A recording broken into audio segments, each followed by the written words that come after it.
I just want to acknowledge and thank our partners. Obviously, Google Earth and Rebecca and Brian, this is one of their lean-in projects, and we're so grateful to have their participation and involvement. And then SkyTruth, and somebody, there he is in the back, is this neat little nonprofit company that's got a lot of technology expertise, and also their mission is about shining a light on environmental issues through imagery and technology to get people to take note.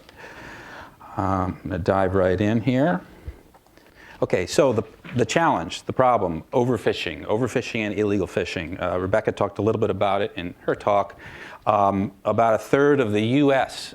Seafood industry of 23 billion is considered illegal or unregulated or unreported, which is pretty astounding when you think about, legal industries, And then, of course, internationally, globally, the problem's large as well. About 90% of the charismatic big fish, like tuna, are gone, and those are problematic because they don't replenish as well as the small fish.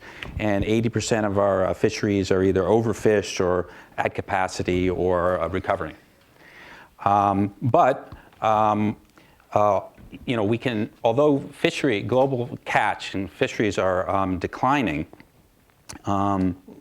better management can definitely change the game here. So we had basically global catch increasing forever over time until about 1988. And then despite much more effort, much more technology, it started declining a bit. And so we're at this inflection point now. We've seen that if you manage fisheries well, that they can recover. And we've seen that time and time again. So we believe this is a solvable problem. But again, we are at that inflection point. And the reason it's so important is that right now the oceans can feed about 400 million people or 400 million healthy, environmentally sustainable meals, and we're going to have 9 billion people in 2050. And if we want that number to get to 1 billion, we have to do the right things. And if we don't, it's going to go away. So that's why it's so important. But better management requires better information, thus the transparency that we talked about. Our mission is to bring complete transparency to fishing globally, because illegal fishing and overfishing basically thrives on lack of information. When we can't see anything, we can't manage it. And so we're introducing Global Fishing Watch as kind of the first global visualization of all fishing activity. We're making it freely available to everybody, so that anyone from an individual, an NGO, an activist, a scientist, governments can use this resource. And as you see here, it's a heat map, and what we do is we take AIS information, which is not meant to be used for fishing. It's a collision avoidance technology, and vessels of certain sizes, depending on where they are, the requirements are different around the world, will broadcast signals for safety so that vessels don't collide. It's ship to ship, it's ship to satellite, and ship to shore. And so what we do is we take that data and we apply, we clean it up, which we'll talk about in a minute, and we apply an algorithm to it to detect whether we think that vessel's involved in fishing activity. And there's a bunch of different types of fishing vessels and technology, so we're trying to get better at that algorithm. And then we produce a heat map here that shows where that activity is taking place, to what extent. And also, we have timelines and animations, satellite view, map view. We can track individual vessel tracks. We can combine it with marine boundaries, like exclusive economic zones and marine protected areas. Let's move forward. So one of the big challenges, of course, was the size of the data. We have a prototype out right now, and now we're working on an in development, alpha and beta product, and then we have plans for getting larger over time. And you can see kind of the scale we're dealing with here.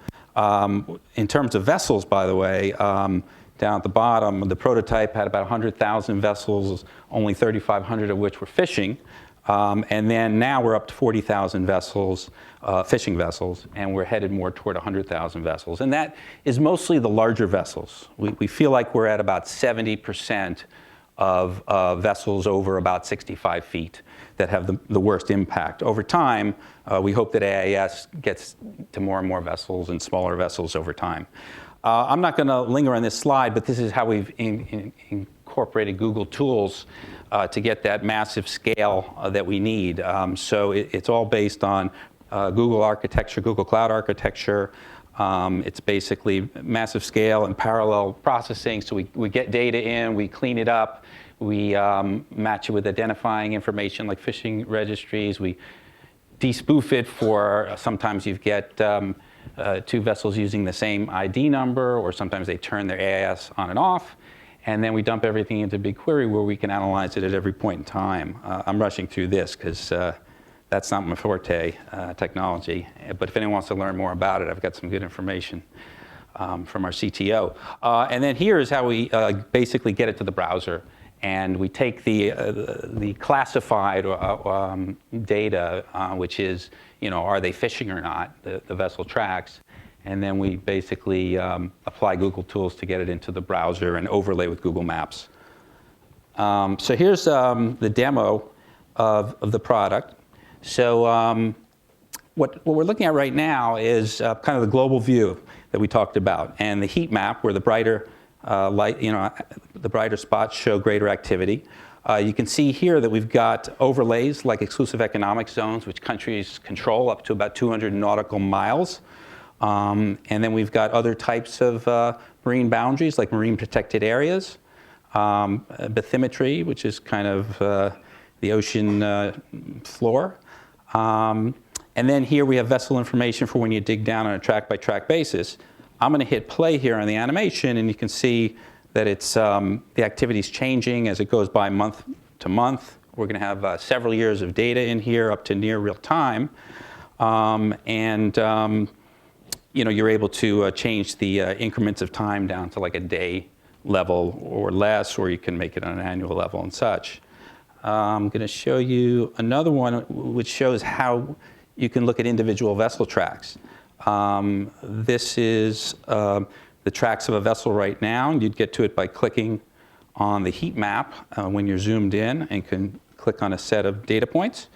And I'm going to click this play animation right here, and you can see how this vessel is moving. And whenever it's kind of zigzagging, it's generally fishing. Again, there's different type of vessels and different type of algorithms. And when it's going across the sea to a new destination, you can see it's really just moving. The algorithm is based on changes in speed and changes in direction, and that's something we're trying to constantly validate and improve, and also apply machine learning to as well. Let's go to another one. This is basically shows fishing activity by fleet. We've got 3 countries color-coded here: Spain, Korea, and Japan. And what's interesting to see right off the bat, is that it? All right, well, either way, let me just give it a couple more quick ones. So basically, you see how they're all spread all over the globe, which is elucidating in of itself, and then how they basically fish together. Here's one case, this will be my last one then, which is shows the Central Pacific, and it shows how there's a lot of patterns going on here, areas where you're not seeing fishing. And when you click on the EEZs, you can see that a lot of those areas match up with exclusive economic zones. And that's because some countries like the United States, who has some of these island areas like Hawaii, do a good job of managing those waters. And then just the last one shows how this is a marine protected area that was declared a no-take zone by the president of the country of Kiribati as of January 2015. And as I run this animation, we're able to see on Global Fishing Watch that sure enough, the fishing seems to leave that marine protected area. And that shows how Global Fishing Watch can be a powerful tool in monitoring marine reserves, marine protected areas, and to make sure that compliance is happening. Great, thanks so much, Adam.